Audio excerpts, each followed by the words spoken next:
Hello, everybody. This is Jim Ransom with another episode of Morning Jim. Hope you're in the mood for something completely different than the cowboy poetry that we've been reading the last couple of weeks. I read a lot of poems this week trying to decide what to do, but ended up with the theme Heroines in Poetry, a theme which may last a while, because there are many heroines, as you can imagine. But this week I'm going to read 3 poems by John Crowe Ransom, no relative of mine. And we've read a few of his poems before, but not these I'm going to be reading today. He was a contemporary of Robert Frost, but with a completely different style and subject matter. He was nearly always infused with Southern manners, and he had a marvelous vocabulary tinged with goodies from old days. And he was educated at Vanderbilt, I should say, and at Oxford, where he was a Rhodes Scholar. He won numerous prizes for his poetry and also for his literary criticism, which I've read some of, and I thought it was pretty boring. It wasn't nearly as good and fun to read as the poems are. He won the National Book Award for Poetry in 1964. The book I am reading from today is his selected poems. And this book was given to me by Marcia, my late wife Marcia. And this is the title page. And that's a page of showing a picture of John Crowe Ransom in his elder days when he was teaching at Kenyon College and still writing poetry. So, what poems are we going to read? The first and probably the most important and the slightly longest of these 3 is called Judith of Bethulia. This is a story from Old Testament Apocrypha in which a beautiful young widow Judith tries to save her city Bethulia from the army of King Nebuchadnezzar, just before it was overwhelmed by his general Holofernes, and the Assyrians were about to take it over, but Judith seduces the general, and he is drunkenly unable to act when the Jews of Bethulia launch a counter-attack. So here's the poem.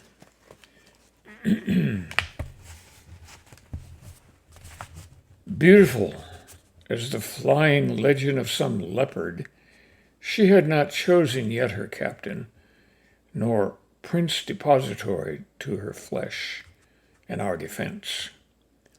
A wandering beauty is a blade out of its scabbard. You know how dangerous, gentlemen of 80. May you know it, yet 10 more. Nor by process of veiling she grew less fabulous. Gray or blue veils, we were desperate to study the invincible emanations of her white body. And the winds at her ordered raiment were ominous. She might walk in the market, sit in the council of soldiers, only of the extreme elders. But a rare chance was the girl's then, when the invader trumpeted from the south and rumbled from the north, beleaguered the city from 4 quarters of the earth, our soldiery too craven and sick to aid her. Where were the arms could countervail this horde? Her beauty was the sword. She sat with the elders, and proved to their blear visage how bright was the weapon entrusted to her keeping, while she lay surfeiting on their harvest heaping, wasting the husbandry of their rarest vintage, and dreaming of the broad-breasted dames for concubine. These floated on his wine. He was lapped with bay leaves and grass and fumitor weed, and from under the wine film encountered his mortal vision. For even with his tint, she accomplished his derision. Loosing one veil and another, she stood unafraid. So he perished, nor brushed her with even so much as a daisy. She found his destruction easy. The heathen have all perished. The victory was furnished. We smote them, hiding in vineyards, barns, annexes, and now their white bones clutter the holes of foxes, and the chieftain's head with grinning sockets and varnished. Is it hung on the sky with a hideous epitaphy? No, the woman keeps the trophy. May God send unto our virtuous lady her prince. It is stated she went reluctant to that orgy, yet a madness fevers our young men, and not the clergy nor the elders have turned them unto modesty since. Inflamed by the thought of her nakedness with desire, yes, and chilled with fear and despair. Okay, that's the poem Judith of Bethulia. Such images in this poem. A wandering beauty is a blade out of its scabbard, the poet says. So original, so true. The next poem is briefer, but just as good, and also, as I said earlier, by John Crowe Ransom. The title of this poem is Her Eyes. To a woman that I knew were eyes of an extravagant hue. They were china blue. Those I wear upon my head are sometimes green and sometimes red, I said. My mother's eyes are wet and blear. My little sister's are not clear. Poor silly dear. It must be given to but few, a pair of eyes so utter blue and new.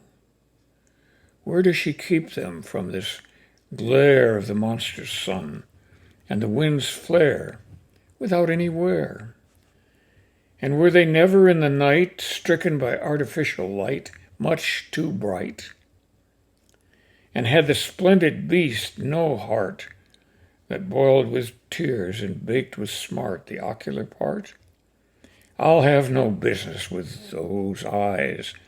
They are not kind, they are not wise.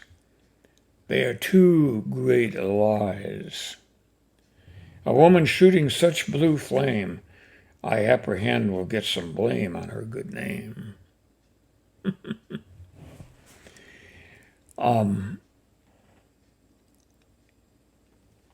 He's really saying he can't resist. Yes. When he says of her eyes, I'll have no business with those eyes. They are two great lies. He just told another he can't resist. The final poem is titled Parting Without a Sequel. It could have been called There's No Going Back. It describes a failed relationship and quite nicely describes the tension between first and second thoughts. Parting without a sequel. She has finished and sealed the letter. At last, which he so richly has deserved, with characters venomous and hatefully curved, and nothing could be better. But even as she gave it, saying to the blue-capped functioner of doom, "Into his hands," she hoped the leering groom might somewhere lose and leave it. Then all the blood forsook the face. She was too pale for tears. Observing the ruin of her younger years, she went and stood under her father's vaunting oak, who kept his peace in wind and sun, and glistened stoical in the rain, to whom she listened, if he spoke. And now the agitation of the rain rasped his sere leaves, and he talked low and gentle, reproaching the wan daughter by the lintel, ceasing and beginning again. Away went the messenger's bicycle, his serpent's track went up the hill forever, and all the time she stood there hot as fever, and cold as any icicle. Ah, yes. The man to whom she wrote the letter breaking off was intended to be her husband. What was it that she found out about him that made her send him a nasty note and call it all off? We don't know, do we? We are just seeing it from her end of this sort of nasty event. We get some hints that the letter was written after some deliberation. She says, "At last, the letter, which he so richly has deserved, with characters venomous and hatefully curved, was sent to him by a Western Union delivery boy." You know, that was what the blue cap referred to, and the bicycle. Remember that this poem was written many years ago in the last century, and I can still remember when Western Union and the telegraph people delivered telegraphs, and the delivery guys wore blue caps. I guess that tells you really a lot more about me than it does about the heroine in this poem.